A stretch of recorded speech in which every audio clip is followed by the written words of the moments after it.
আয়া সাহিবায যামবি লা তাকনাতু ফাইন্নাল ইলাহা রাউফুন রাউফ ওয়ালা তারহালান্না বিলা উদ্দাতিন ফাইন্নাত তারিকা মাখুফুন মাখুফ।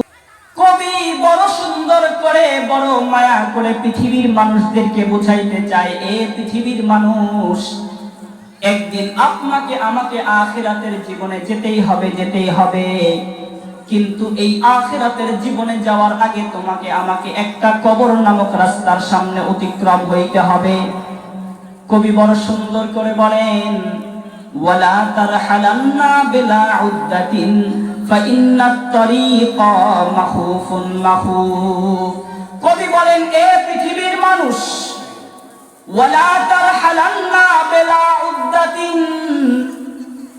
এ পৃথিবীর মানুষ, কবরের রাস্তায় যাওয়ার আগে তুমি পুঁজি ছাড়া কবরের রাস্তায় যেও না।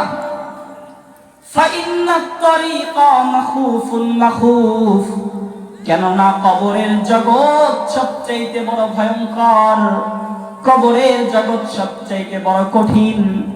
এ মুসলমান, গভীর লক্ষ্য করেন, এই কবরের জগৎটা কেমন ভয়ঙ্কর, কেমন ভয়ঙ্কর কবরের জায়গা।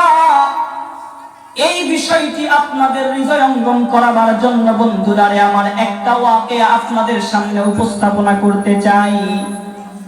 এই ঘটনার মাধ্যমে আমার মাত্র একটা উদ্দেশ্য বন্ধুরা আমার, আমি বোঝাইতে চাই কবরের জগৎটা কত ভয়াবহ, কত সিরিয়াস। আপনারা সকলেই জানেন, আল্লাহর পয়গম্বরের একজন কলিজার টুকরা মেয়ে ছিল, নাম ফাতেমা রাদিয়াল্লাহু আনহা। নাম শুনেছেন?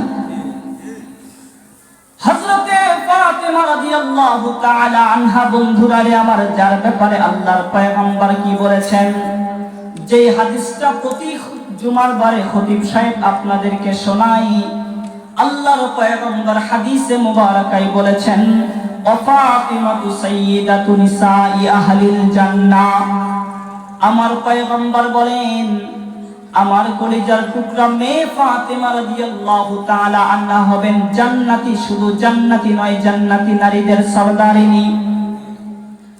সেই ফাতেমা রাদিয়াল্লাহু তাআলা আনহা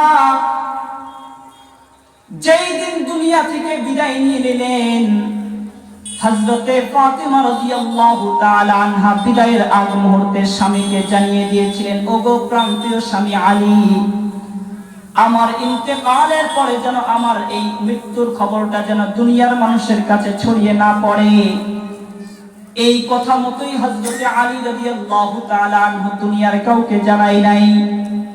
হযরতে আলী রাদিয়াল্লাহু তাআলা আনহু নিজ হাতে হযরতে ফাতেমা রাদিয়াল্লাহু আনহার গোসল করাইলেন। এখন কাফন দাফন কমপ্লিট। এ মুসলমান, গভীর লক্ষ্য করেন, হযরতে আলী রাদিয়াল্লাহু তাআলা আনহু এবং তার দুইজন সন্তান হাসান হুসাইন রাদিয়াল্লাহু তাআলা আনহু হযরতে ফাতেমা রাদিয়াল্লাহু তাআলা আনহার খাটিয়াটি ধরেছেন। মুসলমান বলুন, মৃত মানুষের খাটিয়া ধরতে কয়জন মানুষের প্রয়োজন হয়? কিন্তু বন্ধুরা আমার খুব ভালো করে বুঝবেন, হযরতে আলী রাদিয়াল্লাহু তাআলা আনহু আরেক দুইজন বন্ধুরা আমার, একজন হযরতে হাসান রাদিয়াল্লাহু তাআলা